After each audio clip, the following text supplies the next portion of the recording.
Bienvenidos, hermanos y amigos, a nuestro programa espiritual Palabras para una vida abundante. Qué gusto encontrarnos en un momento así para reflexionar alrededor de la palabra de Dios. El gran poder de la oración. La oración es el recurso de poder más importante que tenemos los creyentes de la fe en Jesús para alcanzar nuestra victoria sobre el pecado. La oración es una poderosa disciplina desarrollada por la Iglesia aprendida de Jesús. La disciplina en la oración es una de las prácticas más importantes que la Iglesia primitiva desarrolló y que fue causa de sus grandes victorias espirituales. Y fue además algo que los discípulos aprendieron directamente de Jesús. Vamos a leer en el Evangelio de Marcos, capítulo 1, a partir del versículo 35. Dice: levantándose muy de mañana, siendo aún muy oscuro, salió y se fue a un desierto, a un lugar desierto, y allí oraba. Marcos muestra que Jesús era una persona muy ocupada en quehaceres propios del desarrollo de su ministerio. Sin embargo, nada fue un impedimento para que él fuese un hombre disciplinado en el ejercicio de la oración. Aquí lo muestra como alguien que era muy madrugador. Dice que siendo aún muy oscuro, buscó un lugar desierto para orar. La idea es que no tenía más tiempo y entonces le tocaba esos espacios donde la gente no lo estaba requiriendo. Sin embargo, dice el versículo 36, lo buscó Simón y los que con él estaban, y hallándolo le dijeron: todos te buscan. Él les dijo: vamos a los lugares vecinos para que predique también allí, porque para esto he venido. Y predicaba en las sinagogas de ellos en toda Galilea y echaba fuera a los demonios. Una persona pues muy disciplinada en la oración, dándole un valor supremamente importante a esa práctica, entendiendo que el éxito de su ministerio tenía mucho que ver con ello. También en el Evangelio de Lucas, capítulo 5, versos 15 y 16, dice el texto: pero su fama se extendía más y más, y se reunía mucha gente para oírlo y para que lo sanara de sus enfermedades. Pero él se apartaba a lugares desiertos para orar. Fíjense en esto, cómo el texto muestra que Jesús era supremamente requerido por las personas llenas de necesidad. Y de hecho Jesús se conmovía de todo el mundo y nadie que lo buscara de alguna manera dejaba de recibir su beneficio. Sin embargo, nada fue un impedimento para que él sacara esos espacios que resultaron determinantes para el encuentro con Dios el Padre. Si la necesidad devocional ameritaba, él no tenía problema para apartarse a los lugares desiertos, porque ese encuentro con el Padre para él era definitivo. Miremos otro texto, Lucas capítulo 6, versículos 12 y 13. Dice: en aquellos días él fue al monte a orar y pasó la noche orando a Dios. Miren, otro aspecto importantísimo de la oración de Jesús. En este caso, él pasó la noche entera en oración. Y la inquietud sería: ¿por qué ¿Por qué fue necesario eso? Al leer lo que sigue, entonces caemos en cuenta por qué lo tuvo que hacer así. Cuando llegó el día, llamó a sus discípulos y escogió a 12 de ellos, a los cuales también llamó apóstoles. Se sobreentiende entonces que era una decisión supremamente importante la que él iba a tomar y por lo tanto debía consultarla y clarificarla delante de Dios, como que para que el Padre le confirmara qué era lo que él debía hacer, a quiénes debía elegir y no se equivocara en esa tarea. Lo que nos enseña que nosotros también, a la hora de tomar decisiones supremamente exigentes, comprometedoras, de pronto para toda la vida, nosotros debemos tomarnos mucho tiempo para orar. Es necesario aclarar delante de Dios esas cosas como garantía de éxito de nuestras actividades espirituales. Esas cosas las vieron los discípulos de su maestro y los discípulos, como fundadores de la iglesia, le transmitieron a la iglesia toda esa disciplina aprendida por Jesús. Veamos otro aspecto. La oración también es la gran enseñanza de Jesús para la necesidad de poder de la iglesia. Cuando Jesús enseñó sobre la oración, no nos dejó ninguna duda de que la oración es el recurso más poderoso con el que los creyentes contamos para la realización de nuestros extraordinarios compromisos espirituales. La oración bien usada, se sobreentiende que es para los propósitos de Dios, para las cosas centrales de la vida, no para cosas elementales ni superficiales, que de alguna manera sabemos que Dios las proporciona por añadidura. Pero si nosotros usamos el recurso de poder más grande que tenemos, buscando la consolidación de nuestra vida espiritual, nuestra sanidad interior, nuestra salvación eterna, el trabajo de nuestra vida, la oración es bendita, la oración es poderosa. En el capítulo 11 de Lucas, Jesús está enseñando sobre la oración.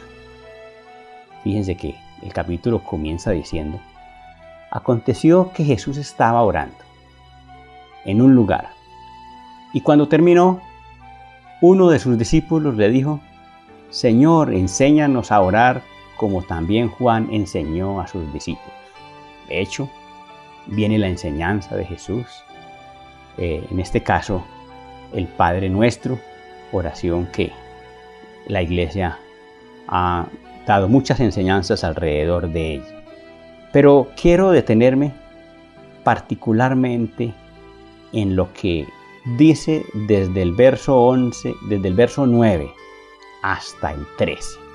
Porque terminada esa orientación sobre cómo se debe orar, Jesús muestra un principio de valor extraordinario. Dice en el verso 9: por eso os digo, pedid y se os dará, buscad y hallaréis, llamad y se os abrirá. Fíjese que todo eso se escribe alrededor de la oración. Es decir, cuando la oración se hace de manera correcta, la oración no tiene pierde.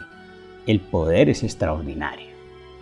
Dice el verso 10: porque todo aquel que pide, recibe, y el que busca, halla, y al que llama, se le abrirá. Quien busca lo correcto, quien está bien orientado y usa el poder de la oración, no tiene pierde. Los objetivos se logran. ¿Cómo lo concluye él? Versículo 11. ¿Qué padre de vosotros, si su hijo le pide pan, le dará una piedra? ¿O si le pide pescado, en lugar de pescado le dará una serpiente? ¿O si le pide un huevo, le dará un escorpión? Ningún padre en su sano juicio, a menos que esté enfermo mentalmente, haría una cosa distinta. Pero dentro de lo normal, por instinto nosotros siempre le daremos cosas buenas a nuestros hijos. Y entonces Jesús concluyentemente dice, pues si vosotros siendo malos sabéis dar buenas dádivas a vuestros hijos, ¿cuánto más vuestro Padre Celestial dará el Espíritu Santo a los que se lo piden?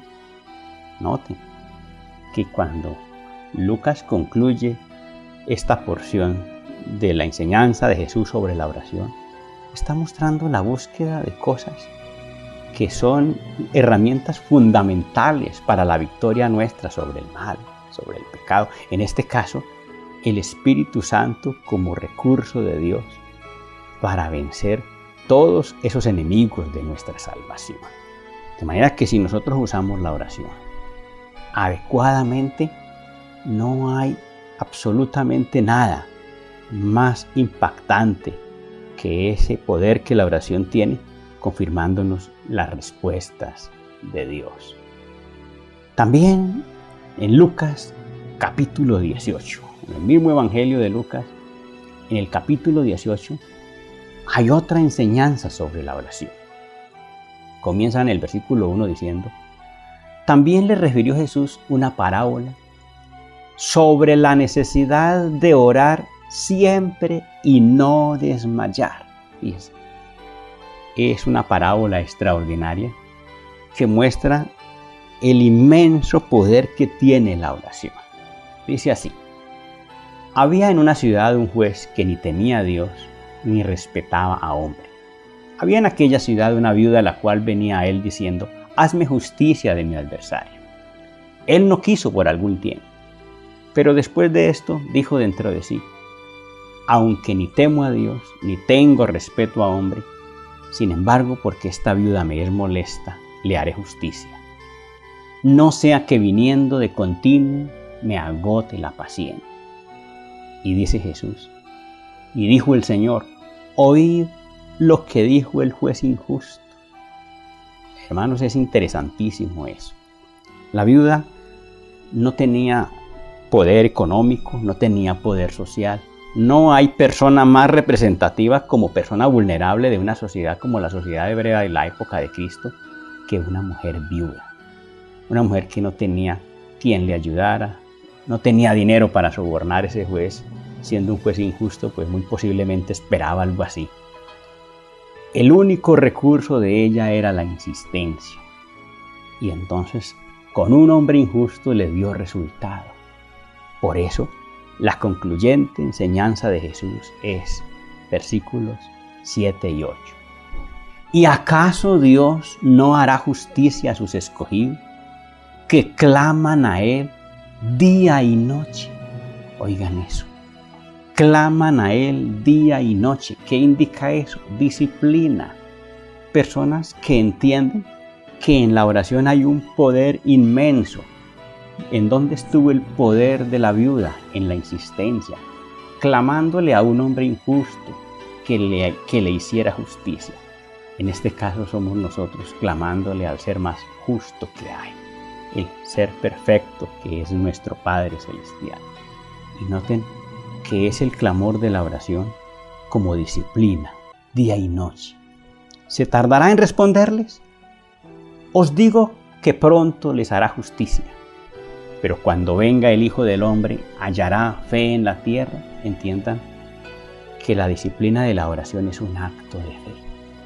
Que si la oración se descuida, que si la oración se convierte en la cenicienta de nuestros ejercicios, quiere decir que nuestra fe no es realmente tanta. La oración disciplinada, la vida en ese sentido, nos está indicando que somos verdaderos creyentes, porque de alguna manera eso está indicando vínculo, contacto permanente con aquel ser todopoderoso en el cual nosotros estamos creyendo.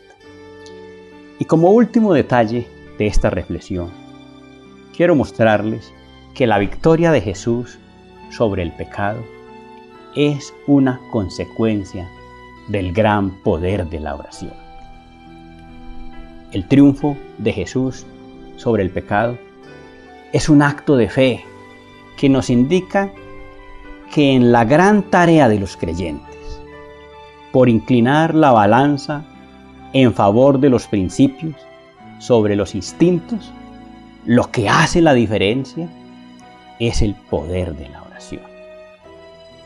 En el Evangelio de Mateo, en el capítulo 26, versículos 36 al 41, dice el texto, en esa noche previa al día de crucifixión de Jesús, Jesús viviendo su angustia y su drama en su lucha contra el pecado de la humanidad y contra sus propias demandas en su condición natural, en su naturaleza.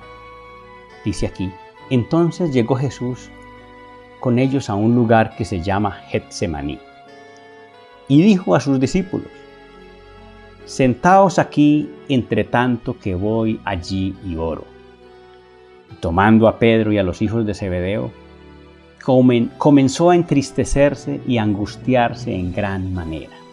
La angustia de saber que se enfrentaba a un juicio terrible de la humanidad, en donde lo iban a condenar a muerte e iba a ser probado de la forma más exigente que algún ser humano pudo haber sido probado. Y entonces le comparte a sus discípulos más cercanos. Verso 38. Entonces Jesús les dijo, mi alma está muy triste hasta la muerte. Quedaos aquí y velad conmigo. Dice que esa idea de velar es permanecer conscientes de la realidad, conscientes de lo que está sucediendo allí, conscientes de lo que Él está enfrentando, y la oración es una forma poderosa de mantenerse despierto en ese sentido. Por eso dice el verso 39, yendo un poco adelante, se postró sobre su rostro y orando y diciendo, Padre mío, si es posible, pase de mí esta copa, pero no sea como yo quiero, sino como tú. Oigan, hermanos, esa lucha, ¿no? Por un lado, los instintos demandándole que huyera, que no permitiera eso, que evitara ese tipo de situación, pero por otro lado, la demanda de su claridad interior, de su relación con Dios, llevándolo a respetar la voluntad de su Dios, del Padre Eterno. Y entonces vuelve luego a sus discípulos y los halló durmiendo. Y dijo a Pedro, ¿así que no habéis podido velar conmigo una hora? Y les dice, velad y orad, para que no entréis en tentación. El espíritu a la verdad está dispuesto, pero la carne es débil. Con esa expresión de gran valor teológico, está resaltando el poder de la oración. Velad, mantenerse despierto, la oración, la clave para que esa conciencia se dé en todo momento y mantenerse lejos del pecado. Mantenerse en el punto que Dios le demandaba, no solo por la salvación de él, sino de toda la humanidad. El espíritu a la verdad está dispuesto, pero la carne es débil. ¿Cómo se inclina hacia lo del espíritu? Pues el poder lo está mostrando él como el poder de la oración. Cuando el escritor a los Hebreos hace elaboración de ese acontecimiento, elaboración teológica, en el capítulo 5, en los versos 7 al 9, dice, y Cristo, en los días de su vida terrena, ofreció ruegos y súplicas, con gran clamor y lágrimas al que lo podía librar de la muerte, y fue oído a causa de su temor reverente. Dios escuchó su oración, Dios lo fortaleció, Dios lo sostuvo, y aunque era hijo, a través del sufrimiento aprendió lo que es la obediencia, y habiendo sido perfeccionado, vino a ser autor de eterna salvación para todos los que le obedecen. Jesús nos mostró el camino, nos mostró el poder de la oración en su disciplina, en sus enseñanzas y en su propia victoria, dejándonos a nosotros un gran legado, una gran formación teológica para que entendamos cómo debemos luchar contra el pecado. Por eso en la misma carta a los Hebreos, en el capítulo 12, en los versículos 3 y 4 dice: considerad a aquel que sufrió tal contradicción de pecadores contra sí mismo, para que vuestro ánimo no se canse hasta desmayar. Pues aún no habéis resistido hasta la sangre, combatiendo contra el pecado. Hermanos, pues para que si nos resultara necesario que tuviéramos que entregar nuestra propia vida, pues miren cómo la Biblia muestra que el poder de la oración es lo más determinante. Y entonces, con esta enseñanza o con esta reflexión, yo quiero invitarlos a todos ustedes a que nos esforcemos y recapacitemos y nos esforcemos por poner en práctica estas cosas, entendiendo que el ser humano es una criatura expuesta en todo tiempo al pecado. La Biblia nos enseña que la oración es el recurso de poder más importante que hemos recibido a través de Cristo Jesús para vencerlo. Oremos. Dios de los cielos, estamos en tu presencia en esta mañana y te damos gracias, Padre, porque cada día nos das grandes alternativas y nos das claridad acerca de todos los recursos que hemos recibido para enfrentarnos a ese gran enemigo de nuestra vida que es el pecado. Ayúdanos, Dios, para poner en práctica todas estas cosas, para fortalecer nuestra disciplina, para entender todo el poder que hay detrás de la oración, Señor, como recurso vital, como recurso de salvación para todos, entendiendo que ese clamor, ese hábito que debemos desarrollar día y noche constantemente, Señor, es una fortaleza enorme para nosotros como creyentes. Ayúdanos, Dios de los cielos, y ayuda a toda persona que ha escuchado esta enseñanza y que la estará escuchando posteriormente, para que sepa usar este recurso, para que busque la orientación de la iglesia, Señor, y pueda beneficiarse de la extraordinaria salvación que significa estar en este proceso, usando los recursos que nos das a través de tu palabra y de la iglesia. En el nombre del Señor Jesucristo, gracias por escucharnos, oh Dios. Amén.